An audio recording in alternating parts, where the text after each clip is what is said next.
For the past 5 years, I've been using this desk, which is the popular IKEA desk hack with the Carlby countertop on Alex drawers paired with an IKEA office chair. It's served me well over the years, but I've grown out of this setup and it was time for a refresh. Cable management was getting out of hand, the chair had seen the best of its days, and my accessories were outdated. As a software engineer, this is where I spend most of my day, whether I'm working, editing videos, or simply relaxing. My new setup needs to be comfortable, practical, and most importantly, help me stay productive and inspired. In this video, I'll be starting from scratch and walking you through my home office makeover. Before starting on the desk setup, I wanted to prep the space and give the walls a refresh. The walls had some holes from over the years, so I patched them up with a repair kit and sanded them down. Then I painted the baseboards with a clean coat of white paint for a sharper, more polished look. For the wall my desk will face, I wanted something bold to set the tone. I ended up with a color called Chimney, a deep smoky gray with an inky blue base. It's not quite black, but it gives the space a dramatic modern feel. I started by cutting in around the edges and windows with a brush. Now, this was my first ever paint job, so it was a bit of a learning process, but I actually enjoyed taking my time with it.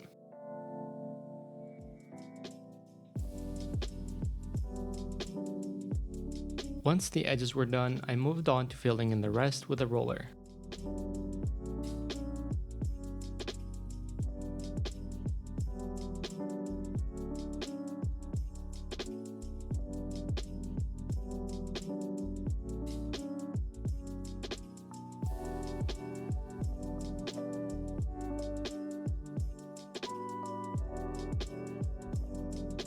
The next day, I pulled off the tape and was really happy with how crisp and clean everything looked.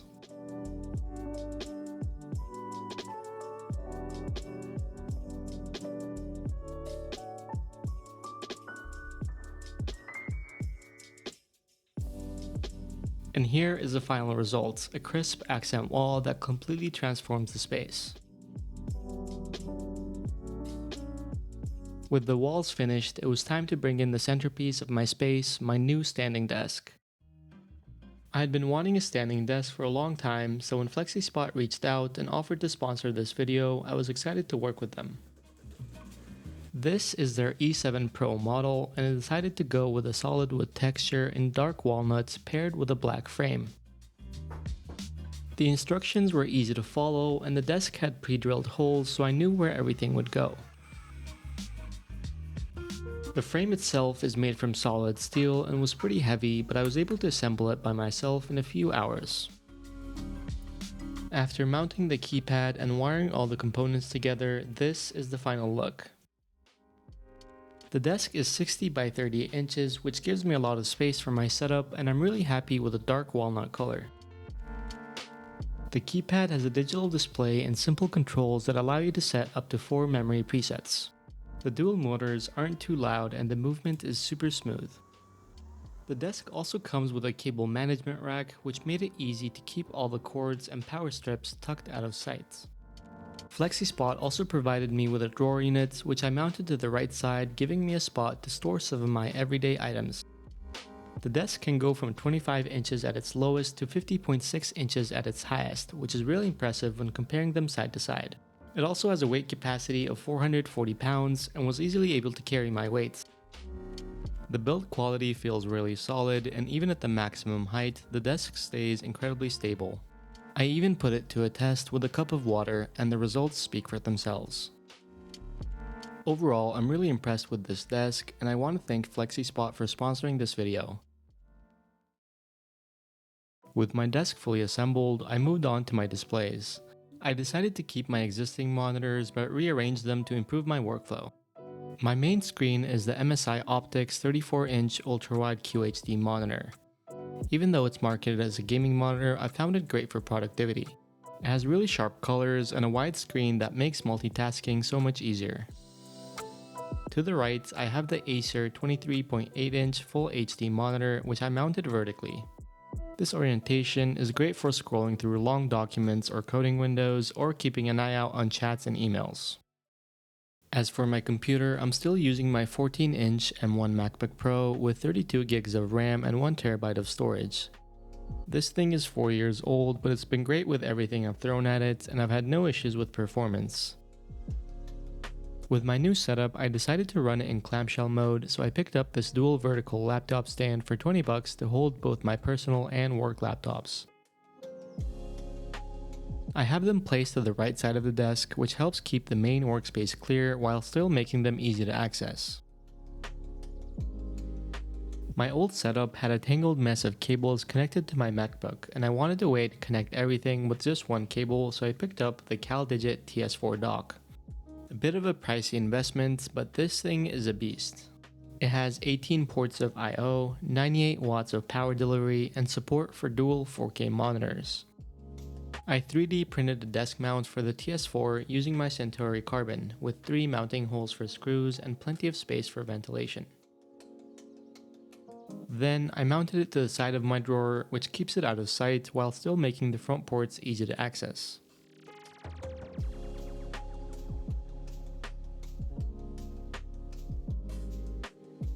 For my office chair, I went with the Kalami Atlas, which I first discovered on the BTOD TV YouTube channel in their best chairs under 300 video. This is a really good quality chair for the price points. The backrest is made of mesh and has a natural curve with height adjustable lumbar support. The seat is soft and supportive, and it's been comfortable to sit in for long periods of time. Overall, the chair offers excellent build quality and a full range of adjustments, including height, tilt, seat depth, and fully adjustable armrests. Next up is probably my favorite part of the new desk setup, my actual workspace. To start, I got a wool felt desk mat from a company called Okiwood. It has a cork bottom that keeps it from sliding, and I went with a large size in anthracite. It's both sleek in design and premium in quality, though I would have preferred not having the logo in the corner. I also grabbed the matching felt coasters from the same company, giving a dedicated spot for my drinks. For my keyboard and mouse, I went with the Logitech MX Keys S combo, which includes the MX Keys S wireless keyboard, MX Master 3S mouse, and the MX palm rest in graphite color. Both the keyboard and mouse have quick switch buttons that let me easily move between my work and personal laptops, which has been incredibly convenient. I'm not really into mechanical keyboards and the clicking sounds, so I personally prefer something quiet. For anyone curious, here's how it sounds when typing. The palm rest makes longer typing sessions much more comfortable, and the mouse has an ergonomic shape that feels great in hand. I was initially concerned about how the mouse would work on the felt mat, but it glides effortlessly without any issues.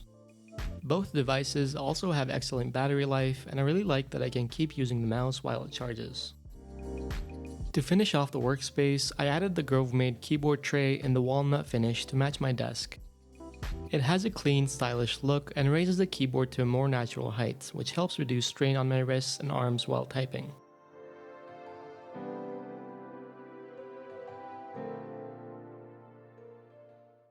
Next up are my speakers. I'm sticking with the Echo Studio from my previous setup, which also doubles as a smart assistant. This is a great sounding speaker with spatial audio at a really good value, but I found out while making this video that Amazon discontinued this model, so I won't go into it as much. For my mic, I have the Samsung Q2U, which I rely on for both my videos and meetings since my MacBook is in clamshell mode. I'm using this budget boom arm from InnoGear, but instead of the standard desk clamp, I 3D printed an adapter that attaches it to my monitor arm stand. This keeps the mic out of the way behind my monitors when I'm not using it, while still making it easy to swing into position whenever I need it. Moving on to lighting, the first addition is my new monitor light, the BenQ Screen Bar Pro. It rests on top of my main monitor and gives me adjustable lighting that's great for both daytime work and late night use, while also helping to reduce eye strain and glare. The touch controls allow me to control the brightness and color temperature, but my favorite feature is the auto dimming mode, which automatically tailors the lights to match the room's lighting conditions. Next, I picked up a pair of the Go-V LED light bars and mounted them on the back of my monitor. And finally, I added the Govee neon rope lights along the back of the desk. Both of these lights allow me to switch up the mood of the space, and I can control them easily through the Govee app or with voice commands on my Echo Studio. With the lighting setup, it's time to highlight some of my personal projects. These are what really make the setup feel unique. First up is Presto Deck, a Spotify music controller that shows the cover art of the currently playing album and lets me control playback using the Spotify API. It's a fun way to keep music front and center while I work. Next is Inkipie, a 7.3-inch e-paper display that I use to display the weather, my calendar, and daily comics. It's powered by a Raspberry Pi and displays key information at a glance without being distracting. I also mounted the 13-inch version above my monitors. I use this one to display things that don't change as often, like the time, front pages of newspapers, and images. If you want to see more details on how I built these, check out my other videos where I go more in depth on each project. With so many devices on my desk, cable management is key to keeping everything organized and functional. Powering the whole desk is a 12-outlet strip mounted under the desk with double-sided tape so it stays hidden yet easy to reach. To accommodate the standing desk movements, I added a braided 3-outlet power strip that hangs down, allowing the desk to raise and lower without pulling on any cables. And finally, I used a mix of small and large cable clips to guide everything neatly underneath the desk. Now that the core setup is in place, I wanted to add some decor to give the space some personality. On the left side of my desk, I put up the old wooden art panels from my previous setup. They have a clean geometric design with a natural wood grain, giving a nice contrast against the new paint color. Underneath, I added a 6-tier plant stand I found on Amazon and filled it with all my live plants. The greenery softens up the space and makes the room feel more alive and refreshing.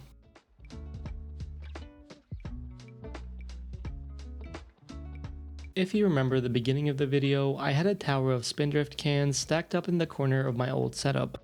I didn't want to just toss them out, so I decided to repurpose them. I cut them all open, aligned them, and glued them onto a frame, turning the collection into a wall art piece. And here's how the final result turned out. The finished piece adds a bold splash of color to the room, and it's a fun reminder of something that was part of my old setup. Also, Spindrift, please sponsor me. Overall, I'm really happy with how my new home office came together. From painting the accent wall to upgrading the standing desk, office chair, and lighting, every change has made a big difference and created a space I really enjoy working in. I hope you enjoyed the video and found some inspiration for your own space. If you did, please consider liking the video and subscribing to help with the algorithm. You can find links to all the products mentioned in the video down in the description. And a big thanks to FlexiSpot for sponsoring this video and for sending over their E7 Pro desk. Be sure to check out the link in the description along with a special discount code for your next order.